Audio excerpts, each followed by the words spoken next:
Hi, and welcome to this week's Mortgage Broker broadcast. This week's podcast is looking at consumer duty. And when I sort of say about consumer duty, I mean more about how you can use consumer duty to your advantage. We're not going to get into the detail of the rules and regulations per se. It's not going to be an in-depth look at that. We've all heard about consumer duty. We've got an idea what it's about. Yes, there are going to be challenges that face mortgage brokers. The challenges are going to face full financial advisors as well, because they're going to be even more hit by consumer duty. And yeah, I just want to talk about flipping it a little bit and looking more about using consumer duty to your advantage and when you can do that. And I talked it a little bit back on last season's podcast, the last one at the end of season 3, when I said I would pick up in terms of consumer duty. But like I said, this one is all about how we can use consumer duty to your advantage and win more clients, retain more clients, and make sure that you are selling more products than just the mortgage to your existing clients. So like I say, there are going to be challenges with regards to legislation, yes, but we're not going to be picking up on the podcast. The podcast is just looking at how you can flip that and turn the change within consumer duty and make them work for you. So before we get into that podcast, before we get into depth into it a little bit more, here's Lee Rowland with the weekly Mortgage Broker Bulletin.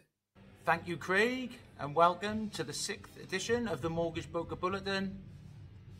Last week's bulletin was included within my appearance on the Mortgage Broker broadcast, so I hope you heard that and enjoyed it. So let's get into the mortgage news. Interest rate reductions from Metro, Bluestone, Foundation, Vida, Bank of Ireland, Accord, just to name a few, which is great news.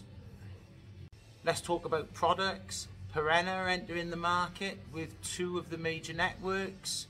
Going to be rolling out their products which have had success internationally, where you fix the rate of the product for the lifetime of the mortgage. Definitely one to keep an eye on to see how this takes off. Let's talk about the Halifax Retail Price Index for houses. It increased by 1.1% last month, which is great news. After the last 6 months it's been falling. So what does this mean? Well, really, sellers could be in a better position because they can get a little bit more for their houses, and buyers might have a little bit more confidence now the interest rates have stabilised and, as I've mentioned earlier, are starting to reduce. Is this going to be enough, or will we need the government to intervene, do something with the stamp duty to give us another kickstart to the housing market? On a lighter note, it's Beaujolais Day on Thursday. We've been invited to go to Cardiff by Hodge Principality in Monmouthshire. Looking forward to spending the afternoon there. Always a great opportunity to do some networking, relax a little bit, also some team building if you can take your team. So we all hope you have a great day for Beaujolais. Onwards, upwards and forwards, and I'll speak to you next week. Thanks for that, Lee, and another great episode of the Mortgage Broker Bulletin.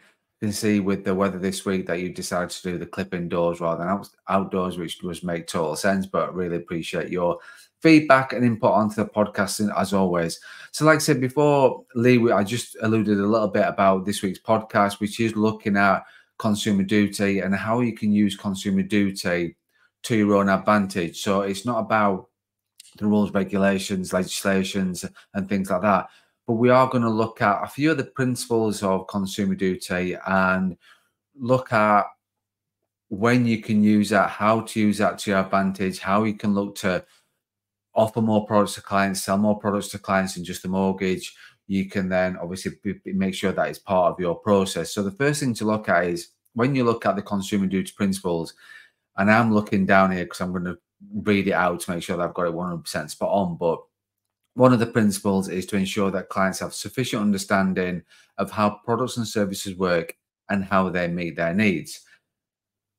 But my terminology, and look into this in a bit more detail with regards to consumer duty, there were 3 things that I took from it which will help mortgage brokers and helpful financial advisors. So the first one was that consumer duty means that customers should be able to have products and services that meet their needs and offer fair value. Secondly, receive communications that they can understand, which will help them make an informed decision. And then last one is receive the support they need when they need it. So think about that from your own point of view. Consumer Duty came in July this year, and it's going to be a few more changes going into and carrying through till July next year, which we're not going to talk about or worry about. But look at those three things. From a client's point of view, Consumer Duty means products and services that meet their needs and offer fair value. Receive communications that they can understand, which will help them make an informed decision, which is important. And then the last one is get the help and support when they need it.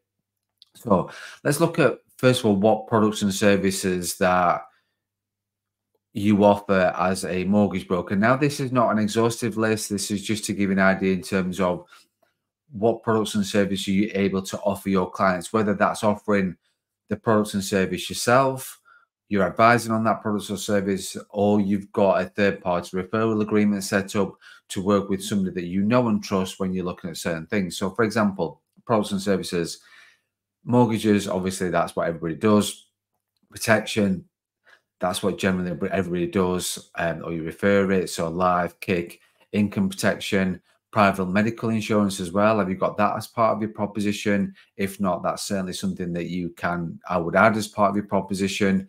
And there are plenty of providers of that. I know that we work with Vitality as a business, and I worked with Vitality in the past, who offer great private medical insurance. So you've got those kind of things from a consumer point of view. You've also got business protection as well. So are you okay, au fait, and up to date with on whether you can offer business protection, whether you can offer advice on business protection, or whether that's set up as a referral agreement as well. So mortgage, tick, protection, life, kick, IP, private medical care, business protection. Also, you've obviously got your general insurance like home insurance, building and contents, and accident cover as well. Other thing, products and services that you need to have within your toolbox, conveyancer. So do you work with a local conveyancer, or do you have a national conveyancer that you work with?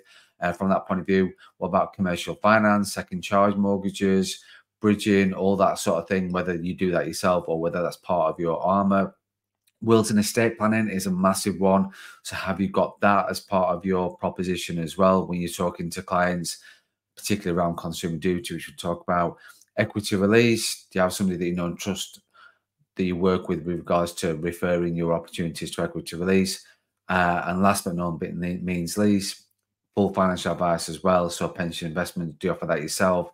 So when you look at, so that we understand what products and services that you can offer, like say whether you're doing that yourself or referring it, but then what you've got to look at is that what we're going to look at is the 3 stages where you should be talking about more than just mortgage. So what the important thing is to remember is you look at what we've sort of covered there in terms of the products and services that you offer.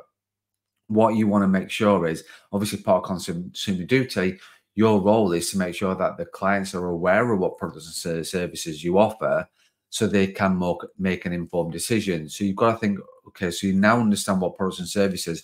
When do you start talking about these in your process? And that's the 3 things that I want to look at, because you've got to make sure that you are signposting throughout the client journey and all the interactions you have with the client about all the products and services that you offer. This shouldn't just be a bolt on, or we can talk about this if you want to, or I can refer you if you need to, kind of thing. It should be part of your process and got your process nailed from this point of view. So when you look at the first point and the start of your interaction with the client is your first appointment. So in the first appointment, you'll generally be talking about your proposition and your proposition brochure, and then talking about your fees and services and things like that. So again, at that point, yes, the client will just want to be talking about the mortgage. That's what they're there for, ultimately, maybe protection. But you've got to make sure that you're signposting at that appointment, when you're talking about your proposition, that they fully understand what products and services that you offer, why you offer those services, so they can make an informed decision on what they want to use you for. So like I say, just to be clear, it's not just talking about the things that you advise on. It's talking about things that you offer as a business. which we've just covered. So like I say, when you're talking about at the proposition stage, your first interaction with the client, you're in that first appointment, whether you're doing that face-to-face or over the telephone, virtual, however you're doing that, you need to be talking about consumer duty. And it's okay at that point to talk about consumer duty with that client, because the client may not know, will probably not know what consumer duty is, what the changes that they are, but you can use that as a sort of trigger for that client to understand that why you're going through this process. So when you're talking about your proposition, yes, you're going to be talking about the mortgage today. Yes, you're going to be talking about protection. But at some stage during the process and your interaction, you will be talking about estate planning, wills, and the power of attorney, and that kind of thing. You will be talking about full financial advice. Not today, because they're here for that mortgage and protection appointment, but at some stage that you will be talking about them, because you have to, from consumer duty point of view, with that particular client. So think about it. What does your process like from a first appointment when you're talking about your proposition? Are you explaining to the client all the products and services that you either advise on or you can offer from that client's point of view? So you need to be talking about that from the first interaction.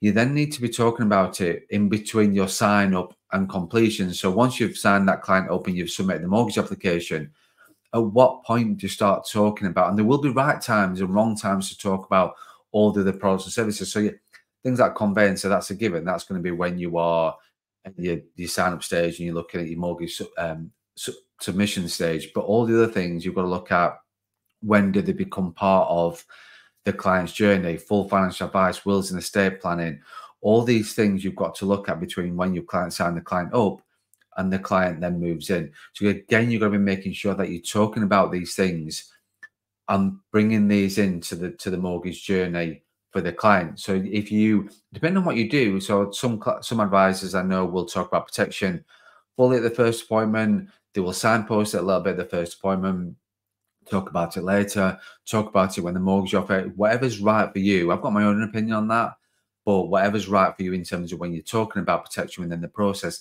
think about all these other products and services that you offer, and then how are you going to then bring them in with the process? Because if you're not doing that now, you need to start bringing that in as part of your consumer duty and making sure that the clients are fully aware of all the products and services that you offer. So when you bring those in between the sign up and completion, and then the last point to look at as part of the process, the last thing is to look at, what do you do post completion? So you've talked to the clients about all the products and services.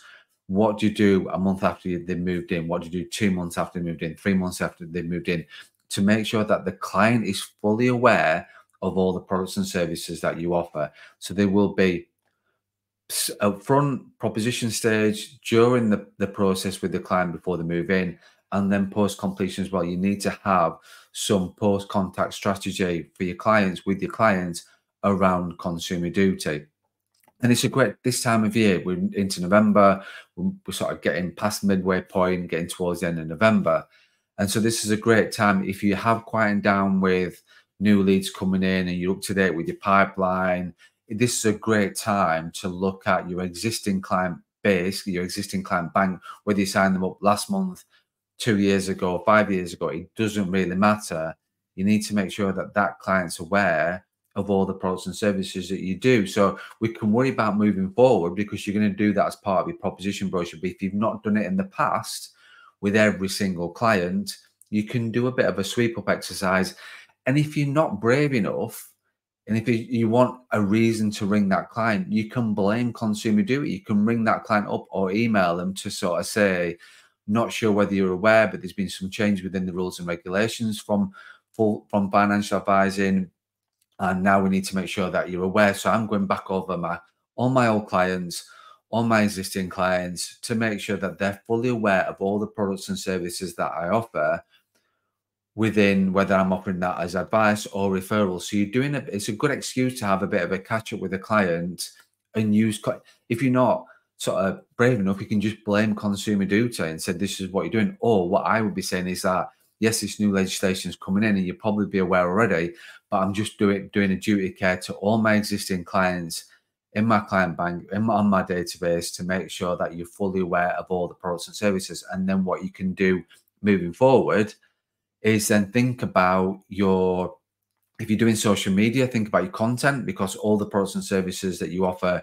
you can be part of your social media strategy as well. And also as well, think about email campaigns. Email campaigning is a big thing moving forward to make client retention. Talked in the past about why you should be retaining clients and what you can do to retain your clients. And we all know that 50% of clients return to the original broker and the remortgage do, which we need to improve that massively. And so again, with email campaigns, that will help. So what does your email campaigns look like? Every single month you're emailing the client talking about things that they may not have been aware of, or maybe all around your products and services. So think about your email campaigns as well, so that you in your mind, you know that every single client is fully aware of any products and services that you offer within your proposition. So there is no room for doubt with regards to your proposition and what you offer. So like I say, just to sort of look at that, it's always about process. So think about moving forward, what your process looks like, but how can you improve your process from your past, where you can't improve that process, but what you can do is look at changes now, particularly around the post-contact strategy, to look at how you can improve on your consumer duty. So yeah, as I said, just to recap, what I would be doing is looking at consumer duty. Like I said, we've not talked about the rules and regulations and all the things that change within that and the challenges. It's more about using that to your advantage. What I would be doing is making sure that you're talking in your proposition, when you're talking about in your first appointment, make sure you're talking about every single products and services that you offer, and you will be talking about them as part of the process. It's not something that's bolted on. It's something that you can talk about. You will be talking about wills and estate planning. You will be talking about full financial advice and all the other things as well. So making sure that you're talking about that up front with your client, reassuring them that, yes, you're here to talk about the mortgage today, mortgage protection, but as part of the ongoing relationship, you will be talking about those things. Then, so that's up front. Then between your sign up and completion, you're talking about it, and then your post completion as well, whatever that looks like for you. But this just gives you, so consumer duty, yes, it is going to give challenges, but it gives you a real sort of line in the sand with every single one of your clients today and from the past, to sort of say you're revisiting, using this time of year to think, right, okay, let's revisit it. Let's look at what that looks like, whether that's a call, whether that's an email template that you send to every single client that you've got. However that works for you, depends on the number of clients, depending on whether you want to make the calls or not. How that looks for you, make that decision. But what I would certainly say is, whatever you want to do, however you want to do it, just make sure you do it, to make sure that every single client's aware of that, so they understand what you offer, they can make those informed decisions, and they come back to you whatever they need within this financial journey. So they're not Googling for a will writer, they're not Googling for a full financial advisor. They understand that it's part of what you can offer, either advising on it or referring on it. So yeah, that's this week's Mortgage Broker broadcast about using consumer duty to your advantage. And thanks to everyone who has listened. Thanks to everyone who subscribed. Any comments, feedback, as always, drop them on the whatever platform you listen to or watch the podcast on. And as always, don't forget to run your own race.